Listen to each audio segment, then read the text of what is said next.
ভাবতে পারেন, মাত্র ১৩ বছর বয়স, অথচ কোলে ৭ মাসের সন্তান। ফেসবুকে পরিচয়, প্রেম আর অভিযোগ অনুযায়ী মাত্র ১১ বছর বয়সে ২২ বছর বয়সী এক ব্যক্তির সঙ্গে বিয়ে। এরপর জন্ম নেয় একটি সন্তান। কিন্তু কয়েক মাস পর অভিযোগ ওঠে, শিশুটিকে রেখে মাকে বাড়ি থেকে বের করে দেওয়া হয়।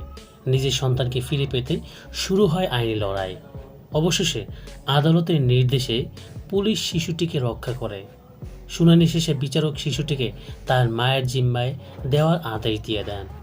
শুনানিতে বিচারক আরও বলেন, প্রথম দিন দেখে বিশ্বাসই হয়নি এই শিশুটির নিজেরই একটি সন্তান রয়েছে।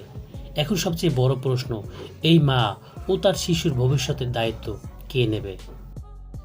তো বন্ধুরা, ভিডিওটি আপনাদের কাছে কেমন লাগলো অবশ্যই আমাদেরকে কমেন্ট করে জানাবেন, এবং আপনার যদি কোনো মন্তব্য থাকে তাও আমাদেরকে জানাবেন। ধন্যবাদ আপনাদের সবাইকে।